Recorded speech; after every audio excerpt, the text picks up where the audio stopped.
Hello, this is Matt on the Moon Lambo channel. Judge Torres said no to Ripple and the SEC yet again, denying two very specific requests, and the market responded.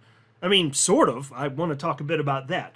I've got perspective from four different attorneys within the XRP community. That'd be Attorney Bill Morgan, Attorney John Deaton, Attorney James Murphy, and Attorney Fred Rispoli. So you're going to want to listen up to what they have to say here. I will note at the outset of this, just to anybody who hasn't been keeping up sufficiently, do not have any concern over this. This does not in any way impact the legal status of XRP itself. So we as XRP holders are still just as golden as we've been ever since XRP Victory Day almost 2 years ago, when Judge Torres did provide XRP holders with the legal clarity that we were hoping for a number of years leading up to that point. But before going further, I do want to be clear, I do not have a financial background of any kind. I am not offering financial advice, and you definitely should not buy or sell anything because of anything I say or write. I'm just an enthusiast who enjoys making YouTube videos about crypto-related topics, but just as a hobby and just for fun. All right, now as I'm recording this video, it is 6:52 p.m. Central Time. It is Thursday, June 26, 2025, and XRP is $2.10. Now, this news broke, and as far as I'm aware, the first place it broke was with Attorney James K. Fallon of the XRP community, and this is at 8:15 a.m. Central Time, again, my time zone there. And he simply wrote here, breaking, Judge Torres has denied the party's motion for an indicative ruling. And so I saw that happen, and then some hours later, I was just observing what was happening within the market. It was kind of fascinating here, actually. Because the market was actually going down a little bit already, and then XRP did go down a bit, but it's hard to say. Like, I mean, yeah, maybe the market, maybe the market responded in kind to the news breaking here, but if it did, it's small, but it was also already going this direction, and the steepness of the decline didn't really increase as a result of the news breaking, which is not typical. In the past, when the market was responding to news breaking, so if it was good news, you'd see a vertical spike in the XRP price down to the minute, or you'd see a dump down to the minute in price, like it was falling off a cliff. We didn't get either of those here. And obviously, we only would have gotten one to the negative if something was going to present itself, but the market did respond. And so here's what I had to share. This is at 2:44 p.m. this afternoon. And so we had some time to see how the market was digesting price action. Here's what I wrote on X. And this is the XRP price chart here, just going back the last 24 hours. When the Judge Torres / Ripple / SEC news broke this morning, the price of XRP was just over $2.15. When the news broke, the market did slightly sell off to a price a bit above $2.09. That's only about a 2.7% price drop.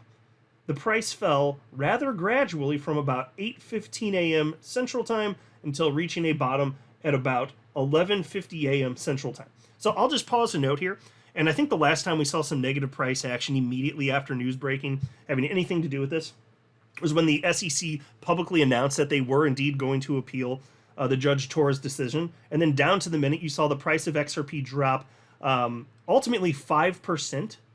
It was a very small amount, and it happened over a course of like 90 minutes, but you saw a rather precipitous drop. So if you were looking at a price chart, a 24-hour chart in that moment, living in that moment, similar to how I have a 24-hour chart on the screen right now, you would have noticed that it fell off just like a cliff. It would not a gradual decline like it's on your screen now. It looked visually like it fell off a cliff, even though it was a small percentage. And then it went back up a little bit, and the market didn't care, and it never tanked further because of that news. Because market participants knew it didn't matter. And so here I am acknowledging, yeah, the price went down after this, and that's a big part of what I'm citing here. I'm not convinced that it's entirely, if at all, because of that. I'm just noting that's when it did proceed. It was already going down, and then it continued going down without any increase in steepness, right? Because I think people don't care. And so I wrote, visually, it doesn't even look like price snapped at a particular moment. It doesn't visually look like it fell off a cliff. See screen grab. Indicating that XRP holders were not panicking. There was no mass rush of people selling. In fact, to my recollection, this is the least pronounced selling in history for any perceived negative news having to do with this matter. In the roughly 3 hours that followed, XRP prices climbed back up a bit to $2.12. That means that almost 100% of XRP holders understand that this news doesn't actually matter for XRP itself. In short, XRP holders don't care. So, again, like, you could have a debate. If you want to argue that the news impacted this to whatever degree, oh, okay, I mean, I won't say you're crazy. I'm not 100% convinced. Like, because again, why didn't the steepness increase? It just kept going down at the pitch that it was already going down. Take it for what it's worth. There was also this XRP community member and influencer Zach Rector wrote, "Unfortunate XRP case news just turned the whole market red, and yet some still deny that XRP is running this bull run." And then Attorney Morgan happened to share that. I respectfully disagree with that 100%. And so I wrote back, "I dispute his claim. The market was already slightly trending down before the news broke. Also, I checked other top coins.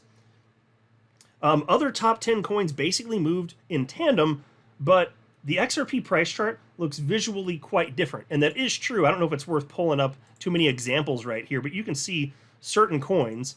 Like, you could just pick out, here's a 24-hour chart for Ethereum, and it's more likely to match up with some of these others. So what I'm arguing basically is that the market was moving in tandem in a general sense, and you can find some top coins, frankly, that maybe look a little bit different. But what you can't find is that down to the minute the XRP news came, and then that led everything down. That is not a true claim. Zach Rector is incorrect in stating that that did not happen. I already showed you on the chart that the whole market was already trending down. So you can just see some of these, if you care to take a look here, you can see what some of these 24-hour charts look like right now. Like, the market was doing what it was doing. And then there were some that fared better than others. But a lot of these charts look very samey, don't they? So you see what I'm talking about there? Now, there have been moments where XRP, something has happened, and then it leads what happens with the market. Those examples are very few and far between. And then they're short-lived. Like, the best example I can think of is when XRP got legal clarity and the price of Bitcoin followed upward, like, immediately. But that was a short-lived thing. And so in stating that, what do you say, XRP is running this bull run? Absolutely not. Look, XRP is the number one performing coin out of the top 100 coins by market cap since the election. That's true. And I'm so happy it's my largest individual holding. Bitcoin leads the market. It goes, then altcoins, including XRP, go. It is absolutely not the case that XRP... I just want to live in reality. XRP is my favorite coin, and I'm biased, but what he's saying there very clearly is not true. That's all I'm saying. All right, and so take a look at this. Here's a key part. So here's what happened here, and this is the 5-page document from Judge Torres. I don't need to read the whole thing here. I mostly want to get the key ideas across to you to not belabor the point. But I do want to share the top part here. Plaintiff, the Securities and Exchange Commission, and defendant Ripple Labs ask the court to state that it would, number one, dissolve the court's permanent injunction ordering Ripple to obey the law, and two, cut the monetary penalty imposed against Ripple by more than half. So we're talking about decreasing the penalty from $125 million, which is what Judge Torres said had to be paid, decreasing that down to $50 million. She said no here. That's what that means. She also said no to getting rid of the permanent injunction, which does impact the way that Ripple can sell XRP. Specifically, not on the programmatic side, not on exchanges, specifically to institutions. So that does not impact you or I. We are in the clear, period. So you do not have to worry about that. Now, Ripple, since this injunction has been implemented, workarounds are in place. And if you're talking about on-demand liquidity, utilizing XRP as a bridge currency, one of the workarounds here is that they're using RLUSD. Although the good thing is, if you're talking about that on the XRP ledger, that actually does require XRP, but it is a different asset. And so Stuart Alderati, Ripple's chief legal officer, said this morning after the news broke, "With this, the ball is back in our court. The court gave us two options. Dismiss our appeal challenging the finding on historic institutional sales, or press forward with the appeal. Stay tuned. Either way, XRP's legal status as not a security remains unchanged. In the meantime, it's business as usual." And so I don't think the Ripple cares about the money as much, because last they publicly announced they had $3.7 billion in cash. I kid you not. Like 3.7 billion. So it's not that they don't care at all. I'm just saying this will not materially impact their business. if anything, they probably care more about the injunction, because that in perpetuity impacts the way that they can conduct business. I can see that being an irritant. And then they're hamstrung in a way that their competitors wouldn't be. So that's not ideal, right? Then there's this. This is from attorney Bill Morgan. He reposted what I just shared with you from Stuart Alderati, and he said, and Ripple is even now still leaving open the option of continuing its cross appeal on institutional sales. And the appeals remain in abeyance until mid-August, so plenty of time for Ripple to consider options. And so that's true. They could go either way here. What I am seeing for most of the attorneys out there who are speaking publicly about this is that they're probably just going to want to wrap this thing up, frankly, even if that means the injunction stays in place. And there are reasons for that. First, let me share with you this post from former Fox Business journalist Eleanor Terrett. She said, "New, Judge Torres' message in the ruling is that private deals won't erase public judgments, and her judgment still serves the public interest. Quote, the parties do not have the authority to agree to not to be bound by a court's final judgment. They have not come close to doing so here." End quote. So, folks, that means if they want to change the anything else, too bad, so sad. Judge Torres says no. Then she writes, if they want out, she said, they can withdraw their appeals and let the judgment stand, or go through the appeals process to challenge it. And so that's where it actually is. Here's a post from John Deaton after this news broke this morning. He said, although I believed she would ultimately grant the indicative ruling, I can't say I'm shocked. And here he shared a video clip of himself from before the ruling came out, before today. And he was explaining in this video clip why Judge Torres might not be willing to remove the injunction against Ripple and reduce the fine. And it had to do with Ripple and the SEC, frankly, not presenting a strong enough case as to why she should do that. And frankly, that's an observation that I saw from like pretty much every analyst within the XRP, or every, I'm just saying analyst, every lawyer within the XRP community. Concerns were expressed. And that's when you may recall that they added on a little memorandum. That's when a couple attorneys were like, okay, well, maybe that'll be enough to push this thing over the edge and to get Judge Torres to be like, okay, we'll move the injunction, so on and so forth. Turns out the answer was no, sadly. But it looks like Ripple realized they needed to try to edge more in that direction. It just wasn't enough, though. Here's a post from attorney James Murphy. He says, Judge Torres' decision not to vacate her prior ruling in the Ripple case is not a surprise. I expect the SEC and Ripple will nevertheless settle and dismiss their respective appeals. Well, that would be nice. For the 5 or 6 of you out there who actually think that this matters for XRP, I'd rather just have it done so that we don't have to worry about this anymore. There's no even clamor about potentially this impacting markets. Now, I do acknowledge that if you get good news like that, even though it doesn't impact XRP directly, especially if we're in a state of euphoria, the market could respond. And an example of this that I keep providing is when Gary Gensler announced on, I think it was November 21st last year, that he would resign. That had nothing to do with XRP itself. The price of XRP rocketed down to the minute. So markets, if they're in a state of excitement especially, it can set something off. But I'm just insisting it's ultimately not going to matter. If it's not that, like, do you think that if Gensler didn't resign, that XRP just wouldn't have pumped? Like, come on. It would have just gone at a different point, and it could have been triggered by something else, but it just would have gone. And then there was this from attorney Murphy. Note, the SEC and Ripple do not need permission from any court to dismiss their appeals. My guess is we will see dismissals of both appeals soon because the lawyers for both sides had to have anticipated this outcome, that Judge Torres would not vacate her prior ruling.